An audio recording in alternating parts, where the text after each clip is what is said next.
Mateus 5, 8. Bem-aventurados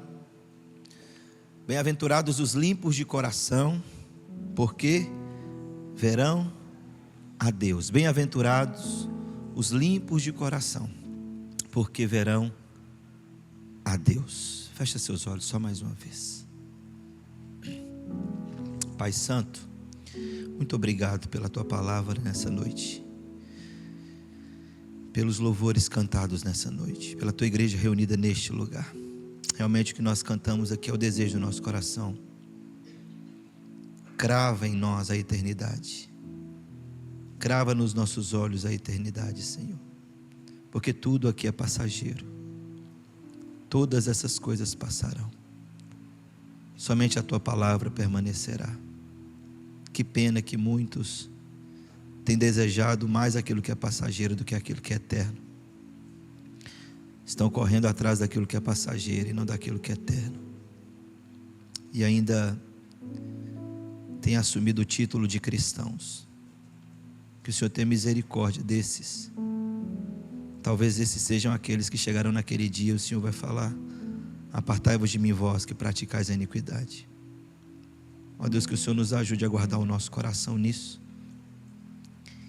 Que nós possamos preferir o Senhor, desejar o Senhor antes de todas as coisas. Em nome de Jesus. Amém e amém. Faltando tanta gente aqui, né, irmão? Está cheio, mas está faltando gente. E eu sei quem está faltando. Preste atenção. Nós chegamos aqui agora na sexta bem-aventurança. Característica, você já sabe. As bem-aventuranças, elas são as qualidades do cristão. As qualidades daquele que nasceu de novo. De maneira que é impossível um homem natural possuí-las. E ainda mais essa que nós vamos meditar nessa noite. É impossível um homem natural possuir humildade de fato de espírito. É impossível um homem natural chorar pelos seus pecados. É impossível um homem natural se tornar manso, segundo as Escrituras. É impossível um homem natural ter fome e sede de justiça. Impossível. É impossível o homem natural ele ser um homem misericordioso. Talvez ele seja até bondoso em algumas situações, mas é impossível o homem natural obter essas características. Outra coisa, é impossível ao homem natural produzir nele mesmo tais características. Logo, Jesus, quando ele vai pregar o sermão dos sermões, e Jesus vai ensinar qual que é o perfil agora, o modelo do cidadão do reino dele, cujo ele é o Senhor. Jesus então ele vai apresentar e vai começar com características completamente opostas de uma característica natural. Então, o que é o grande problema? Qual é o grande conflito na minha compreensão, estudando o Sermão do Monte, já talvez pela, 10ª vez? É que a igreja, ela quer viver com o título, ela quer viver na posição de cidadão desse reino, sem apresentar tais características, acreditando que Deus o aceitará, ou acreditando que ele consegue barganhar com Deus, acreditando que mesmo não apresentando tais características, ele é de fato um cristão. E Jesus disse: não, não é. Mas a igreja moderna, ela acredita que sim. Agora, pasme que nós estamos vivendo ainda uma crise ainda maior. Uma nova teologia, ou uma teologia, na verdade uma antiga, falsa teologia, que nós chamamos de teologia da hipergraça, está colocando uma multidão de pessoas que têm exatamente características contrárias a essa do Sermão do Monte, como cristãos. E acredite que existe ainda cristãos até sinceros, mas sinceramente enganados, aplaudindo tal teologia. Os meninos estão estudando aqui. Se vir para cá com essa conversa fiada, eu vou excluir você da igreja. Não quero essa teologia aqui na igreja. Olha, pastor, a hipergraça. Graça do inferno essa daí, irmão. Tem nada de Deus. Por quê? Porque essa graça agora apresenta um homem que eu posso manter as mesmas características que tinha quando eu era um velho homem. Se eu era um homem avarento, eu posso continuar sendo avarento. Se eu era um homem idólatra, eu posso continuar sendo idólatra. Se eu era um prostituto, agora eu sou um prostituto gospel. E Jesus está dizendo: não tem como você nascer de novo e ainda continuar com as mesmas características do velho homem. Estava conversando com meu pai esses dias, ele citando de uma pessoa conhecida dele, que essa pessoa de vez em quando ele justificava os ataques de fúria dele, de rebeldia dele, de ignorância dele, de pecado dele. Ele falava assim: de vez em quando o meu velho homem toma conta. Jesus está falando assim: não é possível, porque agora aqueles que nasceram de novo, eles precisam apresentar tais características. Aquele homem que aplaudia a injustiça, aquele homem que se gabava de ser beneficiado com a injustiça, aquele homem que trapaceava e saía alegre, ele deve chorar por esse pecado e passar a ter fome e sede de justiça. É isso que Jesus está falando. Mas a igreja moderna acredita que vai conseguir viver bem com isso, com não ter tais características e ainda assim ser salvo. Sinceramente, anota para lá na frente você me cobrar. Eu acho que esses dessa tal teologia e que tem ensinado esse tipo de evangelho e que tem vivido esse tipo de evangelho são exatamente aqueles que Jesus descreveu, que vai aparecer diante dele naquele grande dia e falar: Pai, Mestre, em teu nome nós pregamos. Mestre, em teu nome nós profetizamos. Mestre, em teu nome nós realizamos prodígios e sinais. E Jesus vai olhar para ele e vai falar assim: apartai-vos de mim, vós que praticais a iniquidade. Por quê? Porque essa bem-aventurança vai mostrar para mim e para você aonde começa o cristianismo. Aonde de fato começa o cristianismo. Logo, preste atenção. Não existe nada mais elevado em uma bem-aventurança, em uma promessa, do que a promessa apresentada nessa bem-aventurança. Nada pode ser mais elevado. Os homens se equivocam de maneira absurda por acreditarem que a felicidade está em coisas ou conquistas ou posses. Porém, o maior presente do homem, o maior presente que o homem pode receber na vida dele é ver a Deus. Esse é o maior de todos. Dr. Martin Lloyd Jones, ao escrever a respeito do Sermão do Monte, ele disse o seguinte: que essa bem-aventurança é a mais elevada, ela é a mais plena, ela é a mais importante, mas também ela é a mais difícil de se compreender. Porque ainda se nós estudássemos ela durante anos, ainda assim não compreenderíamos a totalidade. E por quê? Porque essa bem-aventurança está ligada ao ápice da vida cristã: ver a Deus. É o ápice da vida cristã. E claro que quando digo ver a Deus, não estou falando de ver o Deus Yahvé, face a face, porque a própria Bíblia vai dizer que ninguém pode vê-lo e permanecer vivo, de pé. Seria dizimado. Mas o ver a Deus é estar na presença, é ver a Cristo. Mas esse é o ápice da vida. O ápice da vida cristã, o ápice da vida do ser humano é ver a Deus. Deus deu a um homem um vislumbre disso. E a esse homem que Deus deu tal vislumbre, Deus fez desse homem o profeta messiânico do Antigo Testamento. Diz a Escritura que no ano da morte do rei Uzias, Isaías viu o Senhor assentado no alto e sublime trono. E a consequência de ver a Deus, de Deus abrir os olhos de Isaías para contemplar a Deus, foi que Isaías amaldiçoou o dia do seu nascimento. Isaías falou assim: não tem condições de eu permanecer vivo. Olha o tamanho da majestade, da santidade, da grandeza desse Deus. Olha o trono de Deus. Não tem como, ai de mim, eu estou perdido. Nós estamos vivendo uma geração que cultua Deus sem reverência, sem temor, sem devoção. Uma geração estranha demais para um Deus que não é apresentado na Bíblia, meu irmão. Nós estamos vendo essa geração.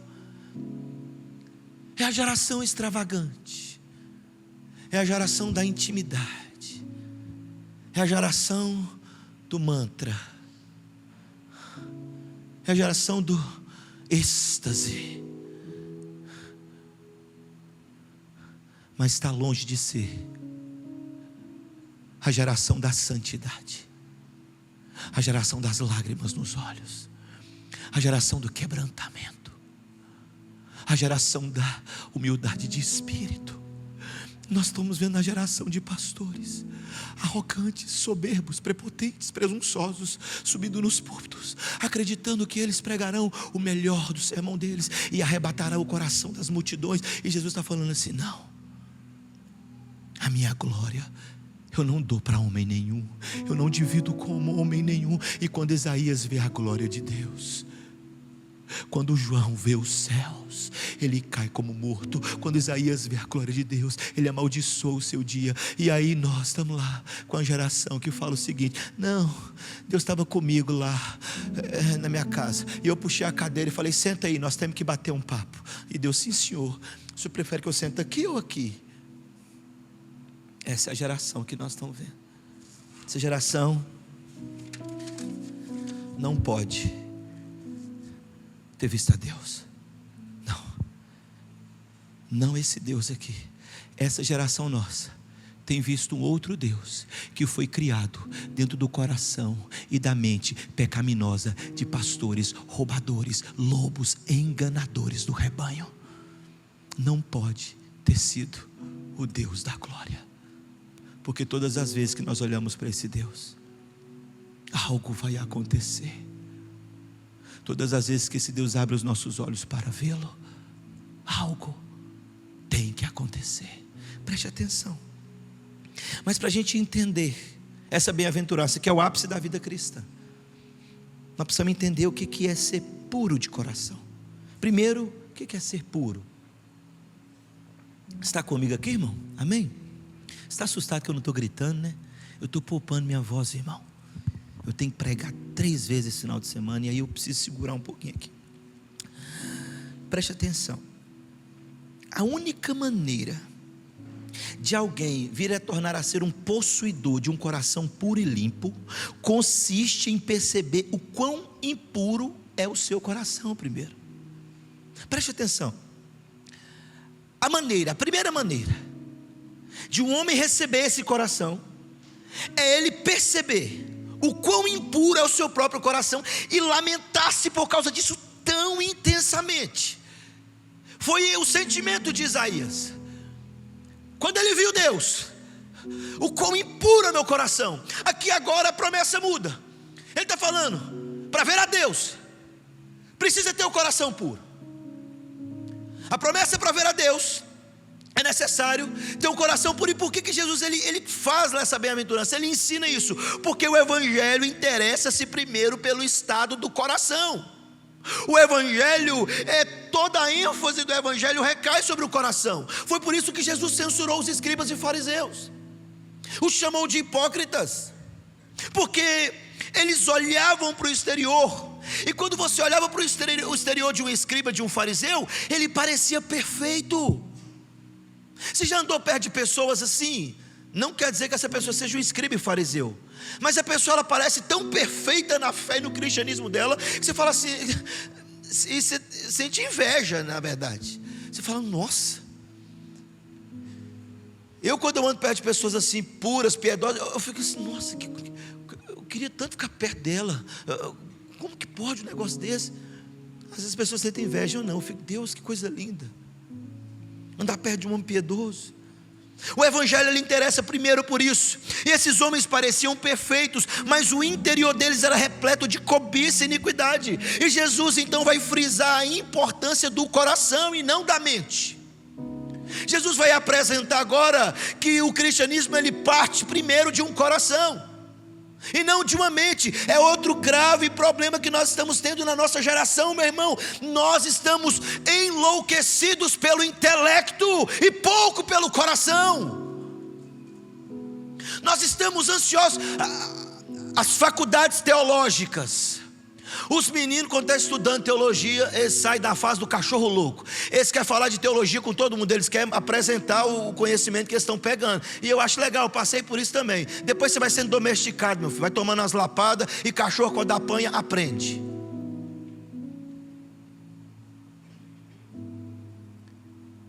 Mas nós estamos ávidos pelo intelecto. Aí nós vamos lá para as internets e buscamos o mais intelectual possível, sem conhecer, e falamos assim: que grande homem de Deus.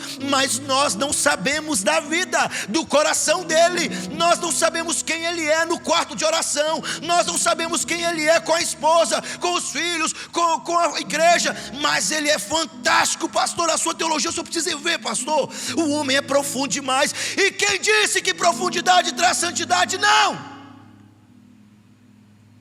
nem toda profundidade traz santidade, meu filho. Nem toda profundidade pode trazer santidade ao homem.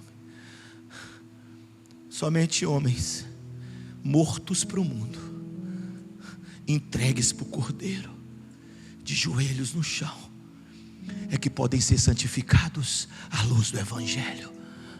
Jesus, ele não elogiou intelectuais. Jesus não elogiou os grandes mestres do passado, porque externamente eles eram incríveis, internamente eles eram sepulcros sujos de pecado, cheios de cobiça, de vaidade. Então preste atenção. Nós precisamos lembrar que a fé cristã, em última análise, não é uma questão só de doutrina, de entendimento ou de intelecto, mas antes de tudo, uma condição do coração. Jesus não falou: bem-aventurado os teólogos PhD em escatologia, bem-aventurados os doutorados em hermenêutica, bem-aventurados doutorados em eclesiologia, bem-aventurados, ele falou assim: bem-aventurados os puros, os limpos de coração, porque o Evangelho começa no coração, entender o estado do meu coração. Jesus está dizendo que o cristianismo não vai muito além do que apenas um conhecimento acadêmico. Eita menino, eu já tomo aqui, está gostando de estudar. Você continua estudando, você que está estudando, viu? Estuda mesmo. Estuda como se tudo dependesse de você, meu filho. No final você vai ver que tudo depende de Deus.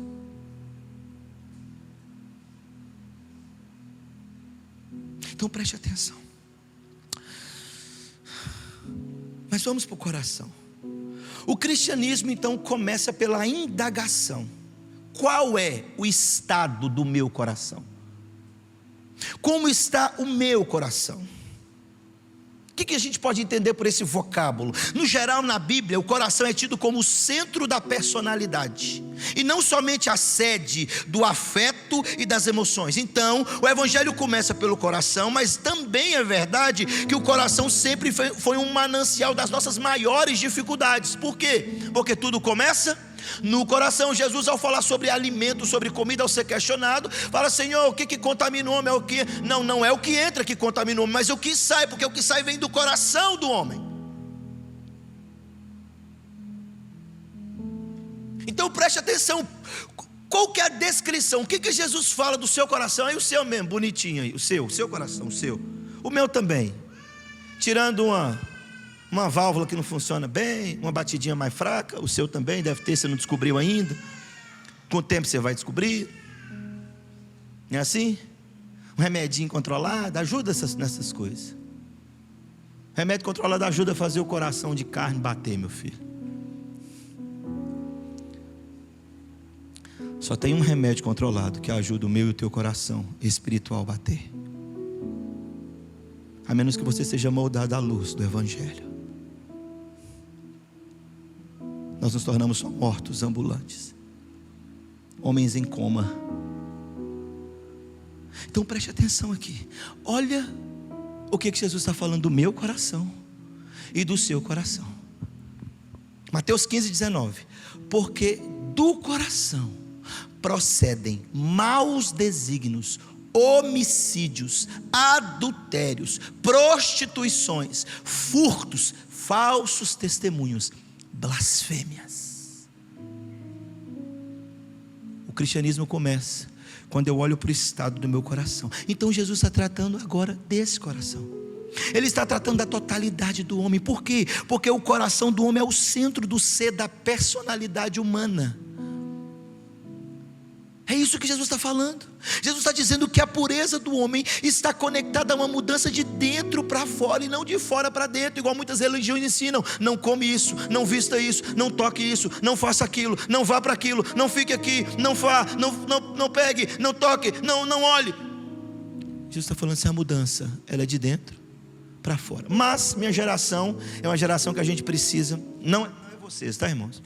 Claro que não, vocês são minha ovelha. Mas a nossa geração é uma geração que a gente precisa desenhar algumas coisas. Só falar não resolve. E o que é? Nós então pegamos textos como esse e falamos o seguinte: pois é, então eu posso fazer tudo, eu posso ouvir de tudo, eu posso comer de tudo, eu posso falar de tudo, eu posso estar em todo lugar, eu posso ir para todo canto. E eu gosto demais de uma frase de um padre católico.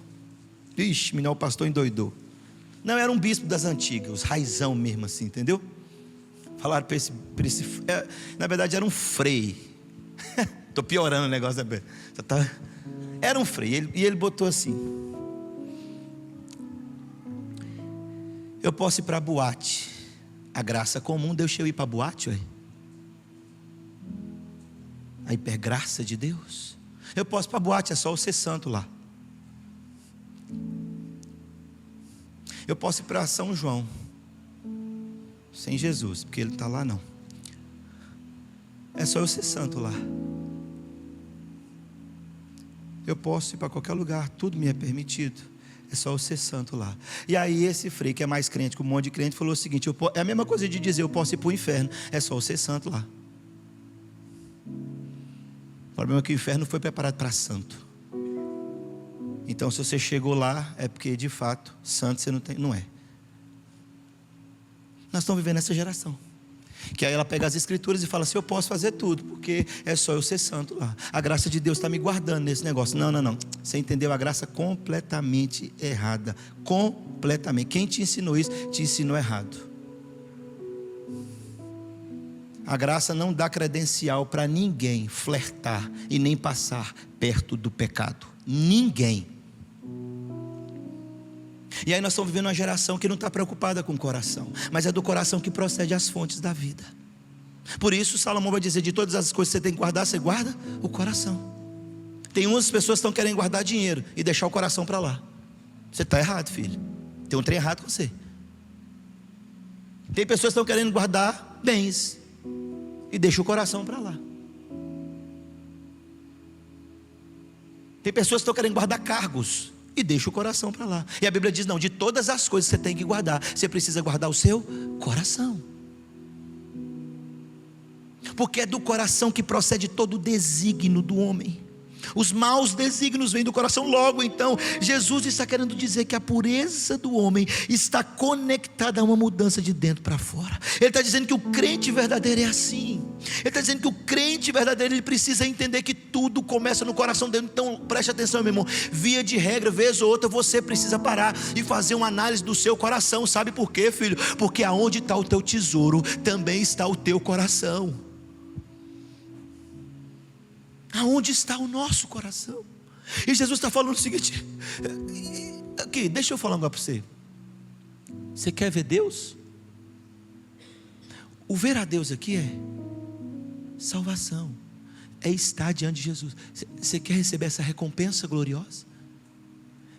E é claro que, segundo Lloyd Jones, que é uma mente extraordinária e brilhante, o ver a Deus é o ver a Deus também na comunhão aqui. Conhecer a Deus. Mas você quer essa promessa? Eu estou falando de céu, meu filho. Eu estou falando de inferno. Eu estou falando de vida eterna ou condenação eterna. Eu estou falando que ou você vai tratar o seu coração, ou você vai clamar por misericórdia, vai fazer uma análise do seu coração, ou Deus vai fazer o que tem que fazer com o seu coração, ou você não pode vê-lo. É isso que eu estou querendo te dizer, sem gritar. Olha como eu estou educado hoje. Porque eu gritando não está resolvendo, estou só perdendo minha voz. Então eu vou falar bem baixinho hoje. Só não preguei sentado, porque teve gente que vacaiou esse negócio de pregar sentado. Aí você fica até com vergonha de pregar sentado. vou falar bem calmo para você hoje. Se você não guardar o seu coração, você não pode ver a Deus. Não tem como. Escuta aqui. Mas Jesus então vai falar o seguinte: da pureza do coração. O que é purificação de coração?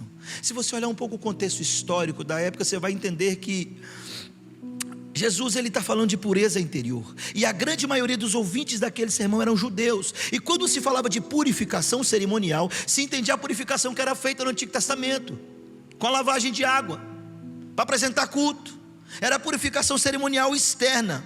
Só que é uma trágica falácia que tem sido propagada. E o que está acontecendo? Preste atenção, durante todos esses anos, o que a gente viu? Pastor, o estado do homem, olha o estado que o homem chegou. Irmãos, eu não sei se a Renata gosta de ver essas coisas, eu já não aguento. A Renata tinha que ser perita, ela gosta dessas coisas, quando tem crime. Mas quando liga aqueles jornais de policial, quanta loucura e maldade nós vemos naquele... Gente, o povo ficou louco, o ser humano está ficando cada vez mais louco. A própria mãe mata o próprio bebê, a própria criança. Loucura. Os homens estão ficando loucos. E a falácia é o seguinte: olha, preste atenção, o homem, ele acaba sendo fruto do meio ambiente. Tudo que se deve fazer para mudar o homem é mudar o ambiente em que ele vive. Vamos para as políticas sociais tentar mudar um pouco, dá um jeito de trazer a ONU aqui, vamos mudar o meio ambiente, porque se mudar o meio ambiente, muda o homem. Não, meu irmão. Essa falácia negligencia o fato de que foi no paraíso que o homem caiu no pecado, de que foi no ambiente perfeito que o homem contaminou-se com o pecado. Logo, o problema do homem não é externo, nunca foi externo. O problema meu e seu sempre foi interno. O problema meu e seu sempre foi o nosso coração. Não, você pode tentar enganar uma grande massa, uma grande multidão. As pessoas podem fazer uma leitura a teu respeito, colocarem você num pedestal, mas o Senhor Jesus sonda o nosso coração. Será que você nunca leu o Salmo 139 com temor? Nós estamos vendo uma geração preocupada demais com a aparência. Claro, cuida da aparência, meu filho. Irmã, em nome de Jesus, cuida da aparência, ok? Isso, cuida da saúde, cuida do cabelo. Depois que inventaram a progressiva, é uma bênção. Cuida dessas coisas. Você deve cuidar, porque o seu corpo sim é uma morada do Espírito. Você deve cuidar.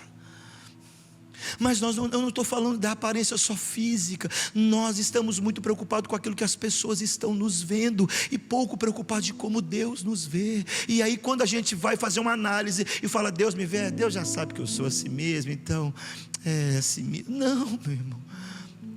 Aquele homem que nasceu de novo, ele fala, ele tem anseio em se parecer com Jesus, ele quer ser igual a Jesus, ele não quer mais nada que possa fazer remetê-lo ao antigo homem, ao velho homem. Ele não quer ficar passando perto das coisas que remetem à antiga vida, ele não quer mais, ele tem anseio por Deus, ele passa a ter fome de Deus, sede de Deus. Nós estamos vendo uma geração que não é assim, e é a geração que está lotando as igrejas, elas não têm vida, o coração delas está distante. Na verdade, o que está acontecendo com a nossa geração é exatamente aquilo que aconteceu com a geração do profeta Isaías, e ele exortou o povo, falou assim: esse povo me honra com os lábios, mas o coração está longe de mim, longe de mim. Nós estamos vivendo esse tempo, irmão. Não há preocupação com o nosso estado diante de Deus. A gente não está preocupado. Está preocupado como que o pastor me viu, como que o pastor me vê. Como que o pastor te vê não interessa, meu filho. E aí você fala, ufa, passou perto, pastor quase me pegou nessa. Sério? Se você esperar isso aqui nessa igreja, eu dou, você vai ser frustrado. Eu não fico vasculhando a vida de ninguém, irmão. Final das contas, quem vai para o céu ou para o inferno é você, não sou eu vou para o céu, eu já sei para onde eu estou indo. Eu estou pregando aqui para você. Ué. Você acha mesmo que Deus não vai pedir conta de cada mensagem que você ouviu aqui? Você acha que não? É lógico que vai. Você vai chegar, Senhor, mas parece que... Não, Senhor, mas eu não sabia. Sabia. Aí Deus vai fazer assim, vou voltar a fita. Hoje é que dia mesmo do mês? 25? 27 de julho de 2025. Aí Deus vai dar um zoom, vai pegar você bem aí, ó, na mesa, sentado na cadeira. Aí você... Senhor, mas isso aqui também... dia tal, ao sermão tal. Olha lá, seu pastor quase infartando. Aí dá um zoom no você. Você acha mesmo que Deus não vai pedir conta de cada mensagem que a gente ouve? É lógico que vai, meu irmão. Lá naquele grande dia nós seremos indesculpáveis. Não tem desculpa para nós. Ou a gente avalia o nosso coração e trata dele agora, ou nós não podemos ver a Deus. Essa é essa promessa. É isso que essa bem-aventurança trata. Não, eu não gosto daquele pastor, não, que prega o evangelho do medo. É melhor você ir para o céu com medo do que para o inferno sem medo, meu filho. Acorda. Nós precisamos pensar em como Deus está nos vendo. Como que Deus está nos vendo. Então preste atenção. O problema do homem nunca foi externo, sempre foi interno. O profeta Jeremias escreveu assim, 17:9: enganoso é o coração do homem, mais do que todas as coisas, e desesperadamente corrupto. Quem o conhecerá? Olha só o que Jesus está tratando no Sermão do Monte, dessa coisinha aqui. Enganoso, desesperadamente corrupto, corrompido. Provérbios 29: quem poderá dizer, purifiquei meu coração, limpo estou do meu pecado? Quem pode fazer isso? Então escute. Esse aqui é um breve, muito breve resumo do estado do nosso coração, do que nós somos. É por isso que nós vivemos muitas vezes duplicidade. Sim, qualquer coisa é suficiente para você não cultuar a Deus. É isso mesmo. O nosso coração ainda tem muita coisa, tem muito metal nesse ouro. Ele precisa passar pelo fogo. Você consegue entender isso agora? Aí a pessoa vive essa vida, essa duplicidade, o coração. Você vai perceber que uma das traduções para o coração é isso que Jesus vai dizer aqui. Vive essa duplicidade. A ideia da purificação é que é a ideia dos que faz com ouro. Quando o ouro é extraído, ele vem com alguns metais, então ele tem que ser colocado no fogo para ser purificado e ser retirado do ouro, e ele ficar o ouro puro, tirado os metais. Aí o que é que Jesus faz com você? Bota você na fornalha de aflição. Aí quinta-feira você está aqui chorando e orando. É claro que você está na fornalha de aflição. Então, olha que coisa boa. Se você não vir na quinta-feira que vem agora orar, você que está na fornalha, aí meu filho, eu lá vou entregar você, fazer igual Paulo. Ué. Porque Deus está fazendo com você, é purificando você, ué. Purificando nosso coração. E muitas vezes o Senhor fala, ele ainda tem muito metal, tem muita coisa dividindo o meu lugar no coração dele. Então eu vou purificar, sabe por quê, filho? Você não é o ouro puro de Ofir, não. Não, você não é, não. Deixa de conversa fiada. Você é um ouro cheio de metal, sujo, contaminado. E Jesus vai então, coloca você na fornalha e purifica você. E vai chegar um dia que Ele, o Senhor Jesus, vai apresentar você puro diante de Deus. Então, vez ou outra, o Senhor Jesus tem que colocar a gente na fornalha de aflição mesmo, para aprender. Tem gente que demora mais a aprender. Tem gente que só uma queimadinha já resolve. Mas tem gente que não. Então preste atenção aqui. Acabamos de analisar rapidamente o estado do coração humano. Analisando esse estado, estaria alguém aqui preparado para dizer à luz disso, que o homem pode de si mesmo ser puro de coração? Será que você pode mesmo dizer isso? A promessa é: só podemos ver a Deus se tivermos corações limpos, puros. E o oposto dessa bem-aventurança é o homem natural. E é isso que o Evangelho propõe fazer: nos tirar do estado de miséria, purificar o nosso coração e nos levar ao céu. Então o que Jesus quer dizer com limpo de coração? Existem dois significados para limpo de coração geral. Primeiro, destituído de hipocrisia. É um coração destituído, singelo, transparente, sem mancha. Um coração sincero, é uma devoção sincera a Deus. ele é destituído de hipocrisia. Ele avalia o coração dele e ele fala: Senhor, é exatamente isso que eu sou. Exemplo, 2 corações, 2 homens apareceram diante de um lugar para orar, e um orava e falava assim: Senhor, estava na reunião de oração ontem, jejuei essa semana, ajudei o pastor, orei. Só acredita, Deus, que até falei língua estranha, e muito estranha por sinal. Senhor, eu não sou igual esses camaradas aí não.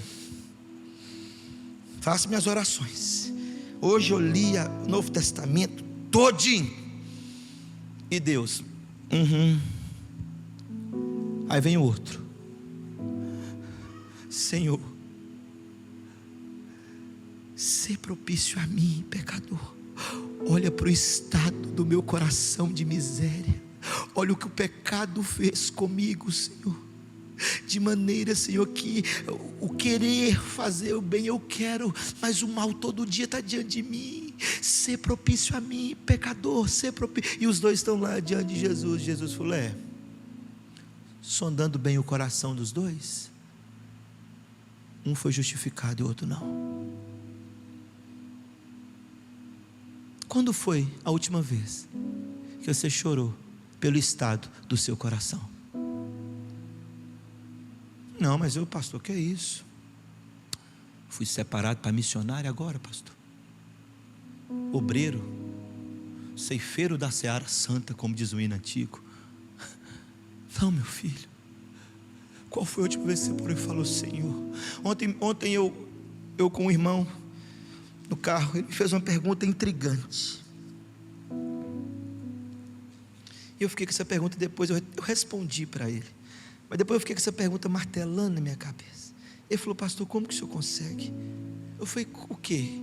Ele falou: pastor, eu acompanho o senhor de perto, eu vejo a rotina, o volume de coisa que passa na sua mente, do dia a dia da igreja, um tanto de gente chegando, aquela confusão, e o senhor tem que tomar conta da Renata, dos meninos, e aí tem o seu pai e sua mãe que estão aqui, e o senhor vai para lá, vai para cá. Como que o senhor dá conta de ainda chegar no domingo e pregar chorando? Eu falei: sim, é porque eu não devia estar ali, é porque eu não sou digno de estar ali, é porque quando eu avalio o meu coração, eu não deveria estar ali. Mas o Senhor Jesus falou: meu filho, não tem nada a ver com você, não é nada a seu respeito. Você está ali pela minha graça, você só prega pela minha graça, você só anuncia o evangelho pela graça. E eu falo, e aí quando eu ouço o Senhor falar ao meu coração isso, que de fato eu não posso, Senhor, não sou digno de abrir o santo livro e compartilhar com os meus irmãos. Ele então fala: é graça, filho. Aí eu falei: então, meu irmão, eu acho que eu consigo isso pela graça, porque de mim mesmo não pode vir essas coisas, a menos que o Senhor Jesus. Então todos os dias eu preciso avaliar meu coração. Você precisa parar para avaliar o seu coração. Quando você avalia o seu coração, você percebe que é exatamente isso. Existem coisas que precisam ser retiradas dele, mas a primeira coisa para o coração é destituído de hipocrisia. Ele não é hipócrita com o que ele é. Ele é singelo, ele é transparente. Ele fala: pai, pequei contra o Senhor e fiz o que era mal perante os teus olhos. A devoção dele não é dividida. Meu irmão, preste atenção, pega esse salmo, escreve na tampa do seu guarda-roupa, ou prega, imprime ele, bota no espelho do seu banheiro, para você todo dia ler isso e pedir isso a Deus. Salmo 86, 11: ensina-me, Senhor, o teu caminho, andarei na tua verdade. Dispõe o meu coração para temer somente o teu nome. Dispõe o meu coração, Senhor, para temer somente o teu nome. A primeira significado de puro de coração é um coração singelo, é um coração destituído de hipocrisia. Ele não vai diante de Deus para ser aquilo que ele não é. Ele não quer que as pessoas o vejam como ele não é. Ele não conta vantagens. Ele não se gaba de nenhum feito. Esse é o puro de coração. É o limpo de coração. Segundo exemplo, segundo significado, não existe duplicidade no coração limpo. O puro de coração não tem um ânimo dobre, não tem o coração dobre, o desejo dobre. Preste atenção, existe uma grande dificuldade em nós hoje. Porque ao mesmo tempo que nós queremos a Deus, nós queremos tantas outras coisas. Para de mais. Pastor, mais, isso é normal, mais. Para de mais. Nossa geração fala mais demais. E se arrepende muito pouco, meu irmão. É por isso que nós não temos derramado do Espírito Santo. É por isso que você está seco, raso, sem vida. Porque nós queremos justificar demais diante de Deus as coisas e chorar pouco pelos nossos pecados. Chorar pouco pelos pecados. Existe duplicidade demais no nosso coração. Nós queremos a Deus, mas nós queremos todas as outras coisas que o mundo me oferece e que compete com Deus. Nós queremos ser cheios do Espírito Santo, mas nós não queremos perdoar. Nós queremos pregar, mas nós não queremos passar horas debruçados sobre as Escrituras, chorando e orando. Nós queremos tantas coisas, queremos tão pouco ver a Deus. Não, pastor, se eu perguntar aqui, irmão, quem quer Deus? É lógico que você vai levantar a mão. A pergunta é se isso é verdade ou não. Mas se eu perguntar assim, quem parou essa semana e chorou pelo pecado para ser santificado? Se você for sincero, essa quantidade vai diminuir bastante de mãos levantadas. Porque nosso coração ainda é muito dividido com muitas coisas. Não, irmão, antes de você ficar respondendo, não estou falando de trabalhe, se esforce, estude, eduque seus filhos, faça tudo que Deus mandou você fazer. O problema é que se você fizer tudo isso e não amar Deus de todo o teu coração, com toda a tua alma, com toda a tua força, com todo o teu entendimento, o problema é que se você fizer tudo isso e não buscar em primeiro lugar o reino do Senhor e a sua justiça, não tem como ver a Deus.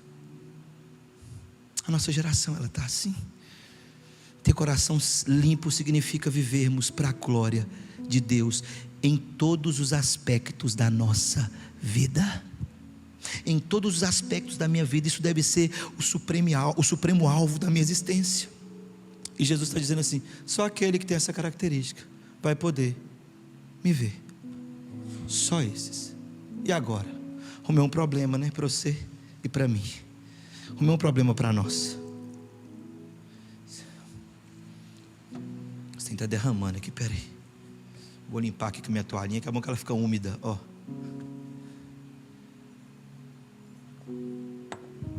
Preste atenção. Mas eu tenho uma boa notícia no meio dessa enxurrada de coisa, de terror que eu botei aqui diante de você. Essa bem-aventurança, ela fala também da obra que Deus realizou e só Ele pode realizar. Sim, a promessa é extraordinária.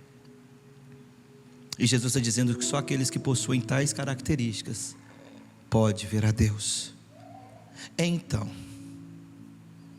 o Senhor Jesus, sabendo que era impossível eu e você produzimos em nós mesmos corações limpos, que era impossível.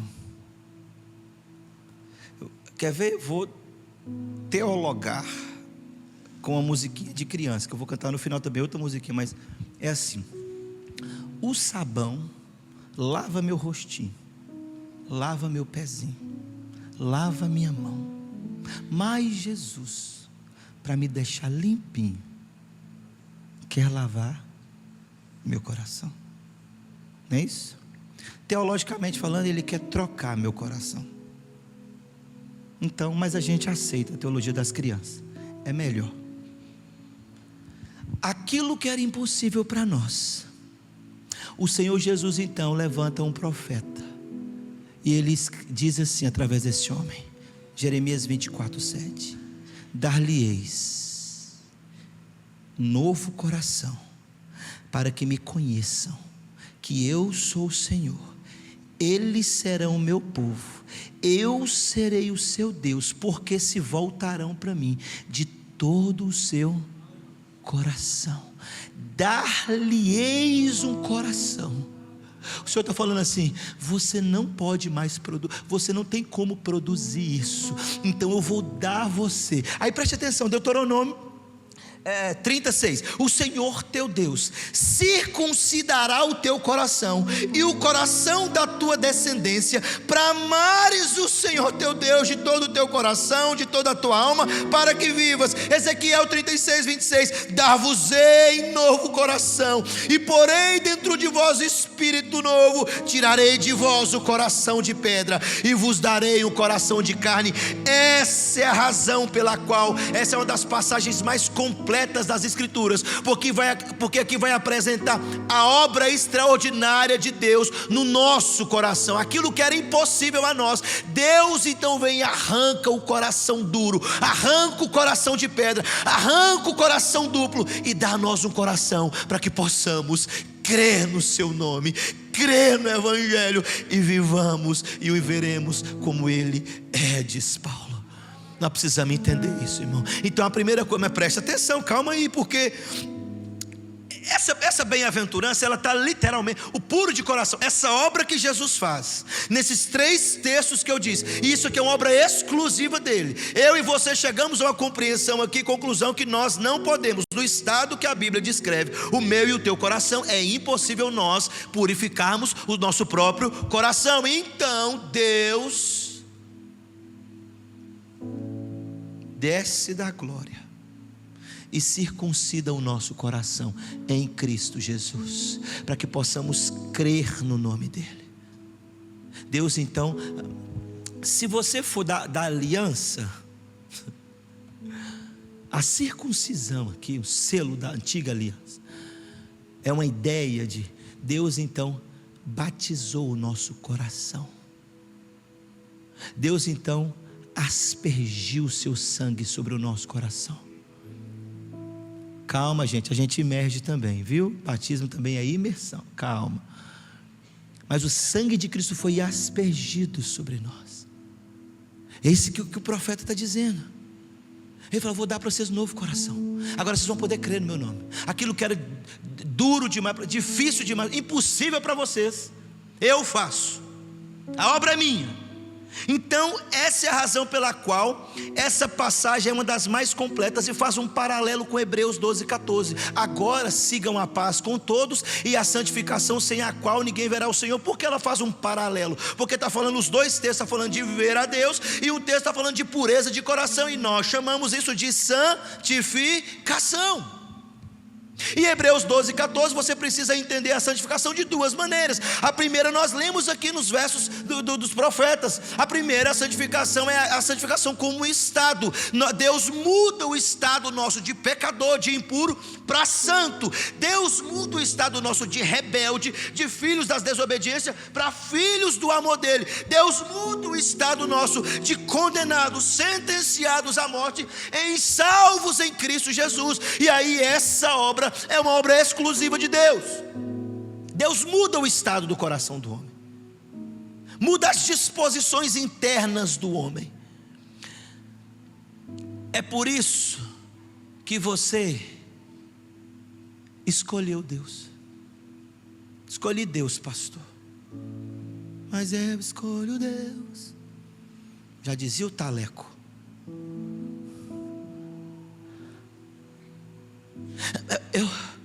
Eu entreguei minha vida, pastor.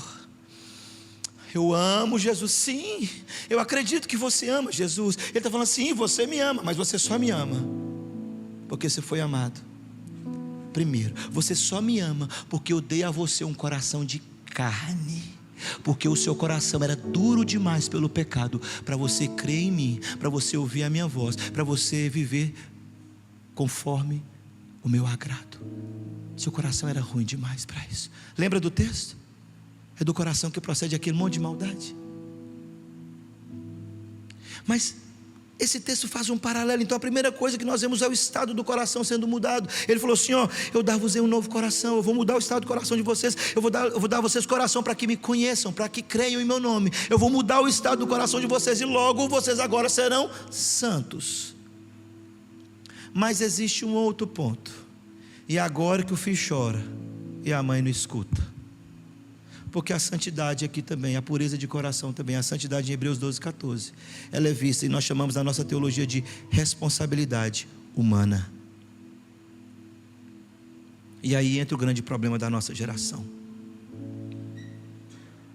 Porque agora a santificação também passa a ser uma responsabilidade minha. O primeiro estado foi mudado, mas o processo de santificação, a Bíblia diz, de glória em glória, de fé em fé, até alcançarmos a estatura do varão perfeito. Essa é a sua responsabilidade. Você diz não para o pecado, você desvia os seus olhos, você não mente, você não rouba, você não engana, é você que faz isso. E aí entra a nossa responsabilidade agora. É você, filho, não é Deus não.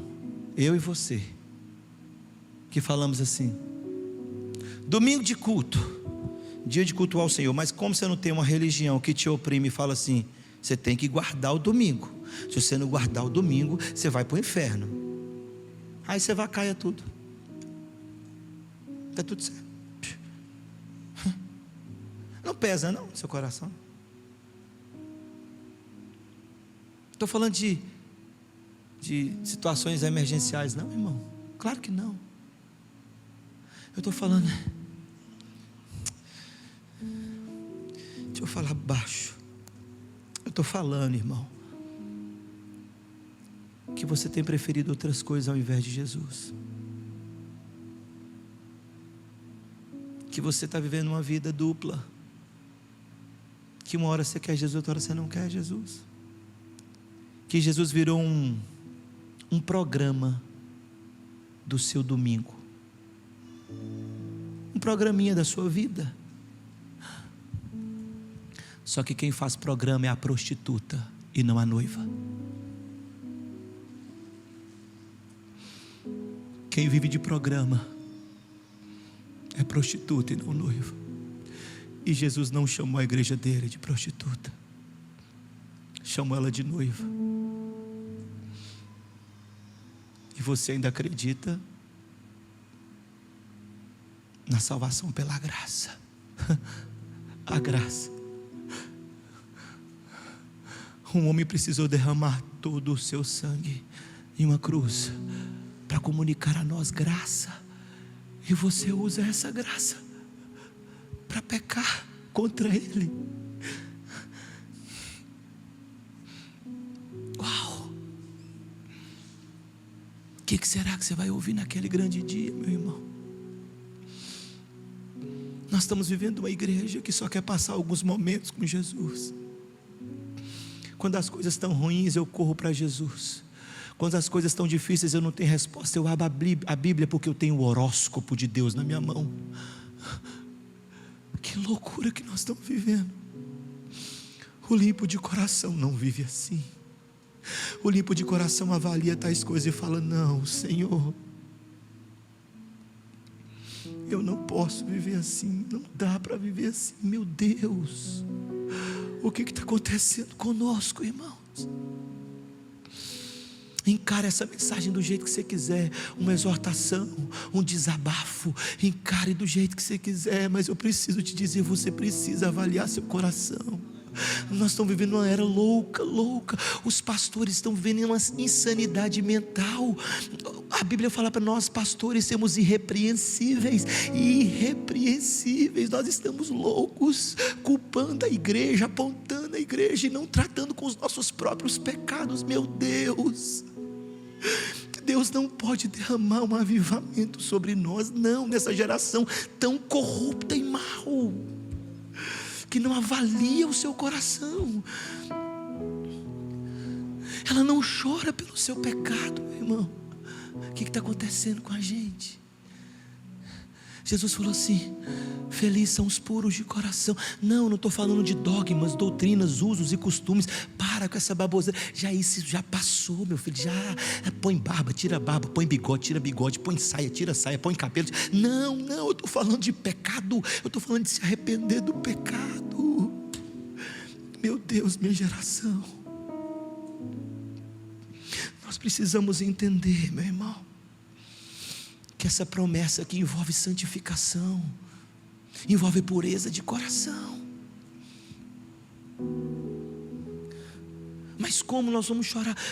Agostinho de Hipona chorando por 2 peras que roubou quando era criança, e a minha geração rouba o dízimo de Deus. Meu Deus, que geração é essa louca? Nunca apareceu tanto uma parábola das virgens loucas quanto essa geração agora. Nécias, insensatas, correndo atrás das coisas que o vento está levando para um lado e para o outro. É claro que você vai ficar exausto, é claro que você vai ficar cansado. Tudo debaixo do sol é vaidade, é correr atrás do vento. O sábio já disse isso, você continua correndo atrás dessas coisas. Que loucura! A minha geração está longe da pureza de coração, mas acredita que verá Deus? Não, meu irmão, nós precisamos voltar hoje falar: Deus, purifica o meu coração. Escuta isso aqui. Eu estou acabando, vou acabar a mensagem, não tem condição. Escuta isso aqui. Olha a promessa, olha o que nos aguarda, olha o que nos espera, meu irmão. 1 João 3,2: amados, agora somos filhos de Deus, e ainda não se manifestou o que haveremos de ser. Sabemos que quando Ele se manifestar, seremos semelhante a Ele, porque haveremos de vê-lo como Ele é. Amados, nós ainda, quando nós ouvirmos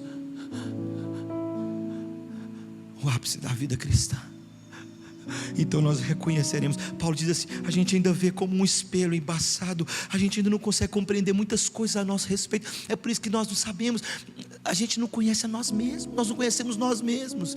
Mas vai chegar o dia, quando nós olharmos a exegese de Deus, o protótipo o esplendor da glória de Deus diante de nós, então os nossos olhos serão abertos e nós veremos como nós somos, porque nós fomos chamados para refletir a imagem de Cristo. Ele é. Paulo, ele entendeu isso de tal maneira. Olha o exemplo de um puro de coração. Paulo entendeu isso, irmão Eliezer, de tal maneira que ele falou assim: escute, eu, Paulo, tenho por perca todas as coisas pela excelência do conhecimento de Cristo Jesus. Eu as considero como refúgio, como escória, como lixo, perto da supremacia do conhecimento de Cristo Jesus. O puro de coração, ele quer saber quem Jesus é, ele quer conhecer a Deus, ele quer santificar a sua vida, ele deseja estar em comunhão com os irmãos, ele arrepende-se dos seus pecados, ele volta-se para Deus, ele fala: Senhor, santifica-me, Senhor. Um grande homem do passado, um grande avivalista, um grande pregador, ele disse assim: Senhor, torna-me o mais santo que um homem possa ser na terra. E a biografia desse homem dizia: ele foi, e quando ele pregava, o coração dos ouvintes derretia como cera no fogo. Torne-me o mais santo. A nossa geração tem apetite para tanta coisa, mas não tem para a santidade. Apetite para o dinheiro, apetite para as riquezas, apetite para as conquistas, apetite para a moda, apetite para a beleza, apetite para tanta coisa, programas, mas não tem apetite de Deus. Você está morrendo de inanição, meu irmão. Você não está tendo mais fome de Deus. 1 hora, 30 minutos. Ontem eu conversava com o Petson, e eu falava com ele: meu filho, a nossa geração está cansando desse evangelho intelectual. A nossa geração precisa ver manifestação de poder. A nossa geração precisa ver manifestação da presença de Deus. Paulo disse: eu não preguei o evangelho só de palavra de conhecimento humano, mas sobretudo de manifestação de poder. Errais por não conhecer as escrituras e nem o poder de Deus. A nossa geração está precisando de manifestação de poder, mas nós estamos sendo privados de poder porque nós queremos tantas coisas menos Jesus. Nós queremos passar horas debruçados nos escritos teológicos e pouco tempo no lugar secreto de oração. E por isso nós temos sido tão fracos assim. Meu irmão, minha irmã, você precisa avaliar o seu coração. Minha irmã, ouça o que eu estou te dizendo. Por favor, me ouça. O Senhor Jesus está voltando. O Rei está voltando, minha irmã. Ele está vindo buscar a sua noiva. Ele vai buscar a noiva. E a noiva é aquela que se relaciona. E a noiva é aquela que tem compromisso com Ele. Ele está voltando. Olha, os sinais, meu irmão, estão cada vez mais evidentes. O Rei está voltando. Você precisa. Essa noite pedirão a tua alma. E o que tens preparado para o dia do juízo? Os sinais estão ficando cada vez mais fortes. Não dá para perder mais tempo, meu irmão. Por favor, escute o que eu vou te dizer. E talvez você vai poder orar igual Davi, quando no ápice do seu pecado, quando foi confrontado pela palavra de Deus através do profeta Natan, depois de adulterar, depois de mentir, depois de enganar, depois de cometer assassinato, o profeta disse: tu és esse homem, Davi, que fez exatamente isso, que você acabou de dar a sentença de morte. Então Davi prostrou e foi avaliar o seu coração e disse: pequei contra ti, Senhor. Somente contra ti pequei e fiz o que era mal perante os seus olhos, de maneira que serás tido justo no teu falar e puro no teu julgar. Eu nasci na iniquidade, Senhor. Em pecado me concebeu a minha mãe. Mas o ápice da oração desse homem foi quando ele disse: cria em mim, ó Deus, um coração puro. Renova dentro de mim um espírito reto. Então, Senhor, eu ensinarei os transgressores o teu caminho, e os pecadores se converterão a ti. Cria em mim, ó Deus, um coração puro. Bem-aventurado os puros de coração, porque eles verão a Deus.